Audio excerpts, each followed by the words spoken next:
अस्सलाम वालेकुम। चैनल जायका दिल्ली 6 में आज हम बनाने वाले हैं हलीम। हलीम का नाम सुनते ही सबका करने लगता है मन, खाने का मुंह में आने लगता है पानी, लेकिन जिसको बनाना पड़ता है उसको तो लगता है कि बस अब क्या करें। तो मैं क्या करती हूँ, आपको बहुत ही आसानी से हलीम किस तरह बन जाए ये बताने की कोशिश करूंगी। सबसे पहले मैंने 1/4 कप कुकिंग ऑयल ले लिया है, कोई भी कुकिंग ऑयल ले लें आप। इसके अंदर एक बड़े साइज की प्याज डाल देते हैं, इसको हल्का सा ब्राउन होने देंगे, फुल फ्लेम पर इसे सेक लेते हैं। बहुत ही थोड़ा सा हलीम बना रहे हैं हम, जितने इसका कलर डार्क हो रहा है। 3 मिनट हो गए हैं प्याज को सेकते हुए, बस ये हमें ऐसी ही चाहिए थी। 1 टीस्पून इसमें डालते हैं जिंजर पेस्ट, 1 टीस्पून ही हम इसमें डालेंगे गार्लिक पेस्ट। थोड़ा सा ही भुनेंगे इसको हम 30 सेकंड के करीब। ये इसको 30 सेकंड हो भी गई, फौरन ही हम इसमें ये आधा किलो गोश्त डाल देंगे। इस तरीके के बड़े पीस लेने हैं, हमारा बड़े का है, इसको गलने में थोड़ी देर ज्यादा लगेगी। एक उन्होंने फैट का पीस डाल दिया है, हम ये भी डाल देंगे। जब हम इस गोश्त को गला लेंगे तो ये इतना ज्यादा गल जाएगा कि उस टाइम नहीं भुनेगा, तो हमें इसे पहले ही भूनना होगा। अभी हम इसमें थोड़े मसाले डाल देते हैं। 1.5 टीस्पून रेड चिली पाउडर है, 2 टीस्पून धनिया पाउडर है, 1/2 टीस्पून हल्दी है और 1/4 टीस्पून गरम मसाला, 1/2 टीस्पून गरम मसाला है, ये डाल देते हैं। 1 टीस्पून नमक डालते हैं और इन सब चीजों को मिक्स करके और इसको छोड़ देते हैं थोड़ी देर के लिए। ऊपर से हल्की सी लिड रख के दिखाते हैं आपको, इतना हम दिखाते हैं इसकी और तैयारी। 6 से 7 मिनट हो गई हैं, हमने इसको कई बार बीच में चलाया भी है। अभी ये भुनाई पर है और हल्का सा नीचे लगने भी लगा है। भूनते हैं अभी इसको 1 मिनट और खोलकर। बस इन पीसीस को क्या करते हैं, अब हम गलने के लिए छोड़ते हैं। सबसे पहले हम इसमें डाल देते हैं पूरा 1 लीटर पानी और इसको हिलाकर देखते हैं। हमें ये पकाना है कम से कम 1.25 घंटे से 2 घंटे पकाना है स्लो फ्लेम पर। हमने इसमें 1.5 लीटर पानी डाल दिया है और इसकी लिड से इसको कवर करते हैं। जैसे ही इसमें प्रेशर बन जाएगा हम इसे स्लो फ्लेम पर छोड़ देंगे और इसे पकाएंगे हम पूरे 2 घंटे, क्योंकि हम हलीम बना रहे हैं एकदम से रेशे वाला। ये है हमारे पास साबुत गेहूं। हलीम के बोल के अलग से आते हैं, इनका छिलका उतरा हुआ होता है, अभी तो बहुत आसानी से मिल जाते हैं। तो ये हमें आपको दिखाने थे, जिसको हमने गर्म पानी के अंदर भिगो के छोड़ दिया है 2 घंटे के लिए। तो सबसे पहले हमें क्या करना होगा, ये 2 टेबल स्पून हमने चने की दाल ली है, 2 ही टेबल स्पून हमने मसूर की दाल ली है, 2 टेबल स्पून धुली हुई उड़द की दाल या फिर इसको माश की दाल भी कहते हैं, 2 टेबल स्पून धुली हुई मूंग की दाल है और 1 टेबल स्पून हमने ये अरहर की दाल ली है, इसको सांबर दाल भी कहते हैं। तो ये सब दालें हम एक जगह मिक्स कर लेते हैं। अभी आप नोट करें, दालें आपकी भीगी हुई नहीं है। और इसमें डाल देते हैं हम ये बासमती चावल, आप खीर का चावल ले सकते हैं, हमने ये बड़ा वाला लिया है। तो ये भी हमारा 2 टेबल स्पून ही है, जरा बहुत ज्यादा भी हो सकता है। नोट करने वाली बात ये है कि हमने लिया है ये 150 ग्राम गेहूं, जिसको हमने भिगो के गर्म पानी में छोड़ दिया है 2 घंटे के लिए। आप चाहें तो पूरी रात के लिए इसको छोड़ सकते हैं, लेकिन ये दाल और चावल जो लेने हैं वो आपको भीगे हुए नहीं लेने हैं, तभी ये इसके साथ गल पाएगा। सब चीजें भीगी हुई होंगी तो ये नीचे जल जाएगी, आपकी दालें और गेहूं नहीं गलेंगे। ये नोट करने वाली बात थी। अब हम इन सबको मिक्स करते हैं और अच्छे से 2-3 पानी से धोकर लाते हैं।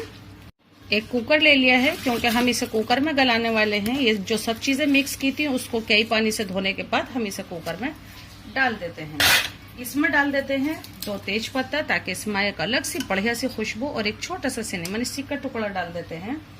और इसमें डालते हैं हम 3 टीस्पून भर के नमक, गोश्त का नमक गोश्त के अंदर है। 1/2 टीस्पून इसमें हल्दी पाउडर डालेंगे और इसमें जाएगा ढेर सारा पानी, यानी कि हम इसमें डालेंगे पूरा 2 लीटर पानी। और फिर चलाकर देखेंगे, कम लगा तो और डालेंगे।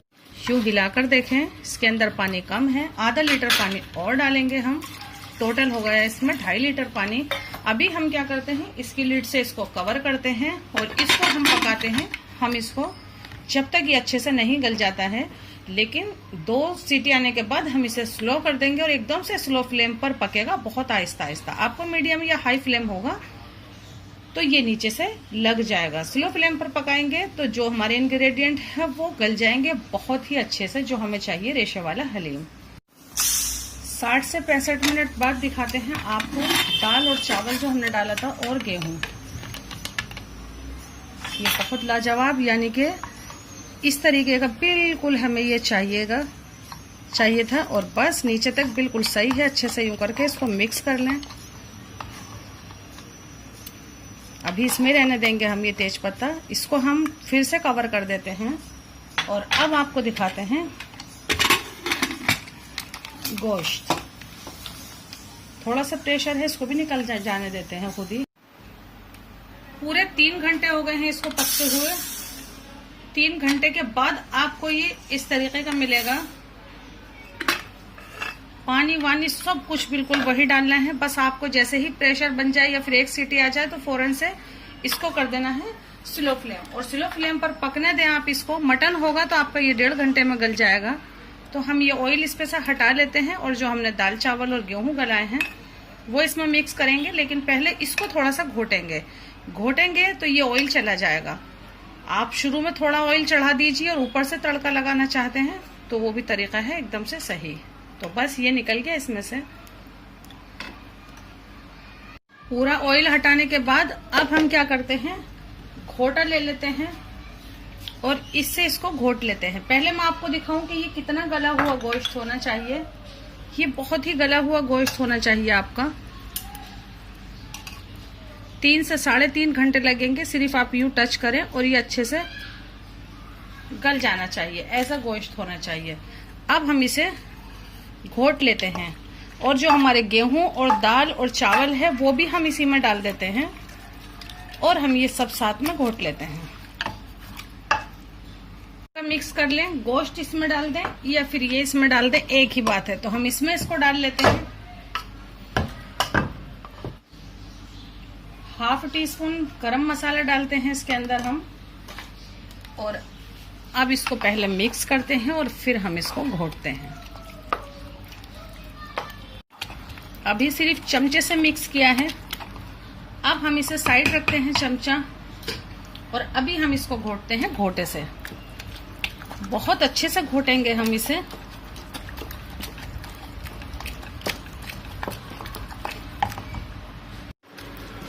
ये देखें लाजवाब हलीम, ये है एकदम से रेशे वाला हलीम। मैं आपको दिखाती हूँ इस तरीके से। ये कितना बढ़िया दिख रहा है। बस यही हलीम हमें बनाना था। इसमें बहुत सारी दालें जाती हैं, इसलिए इसका नाम दलीम है। दलीम से इसका बिगाड़ के नाम हलीम कर दिया। इसका असली रियल नाम जो है वो दलीम है। ये रेशे वाला हलीम बहुत टाइम लगता है इसको बनाने में, लेकिन होता है ये बहुत ही लाजवाब। गोश्त की क्वांटिटी थोड़ी इसमें ज्यादा जाती है। जो आप दालें डाल रहे हैं वो सब जितनी हमने ली है सिर्फ इतनी ही डालें। लेकिन मेन इसकी ट्रिक है कि ये बहुत ज्यादा गला हुआ होना चाहिए। बहुत ज्यादा गला हुआ होगा तब ये इस तरीके से होगा तैयार, और बहुत ज्यादा गला हुआ नहीं होगा तो ये ऐसा नहीं बनेगा। ये देखें, हमने इसको पहले घोटा है बहुत अच्छे से कुकर को जमीन पर रख के, और फिर से हमने इसे गर्म होने रख दिया है, क्योंकि तभी आपको मिलेगा बिल्कुल इस तरीके का एकदम चीज जैसा ये खिंचना चाहिए। इतना ही थिक होना चाहिए जब ये ऐसा बनेगा। इसे प्लेट में निकाल लेते हैं। बहुत ही कम क्वांटिटी में खाया जाता है ये।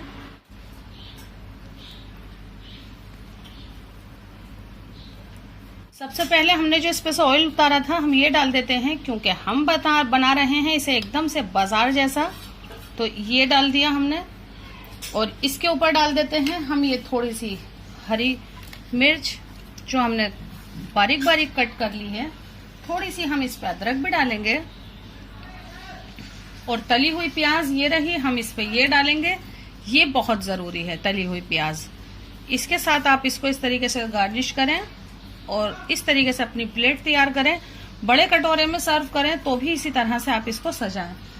जरा सा हम इस पर डालेंगे 1 पिंच चाट मसाला, या फिर गरम मसाला भी आप डाल सकते हैं। और नींबू के बिना तो ये है अधूरा सा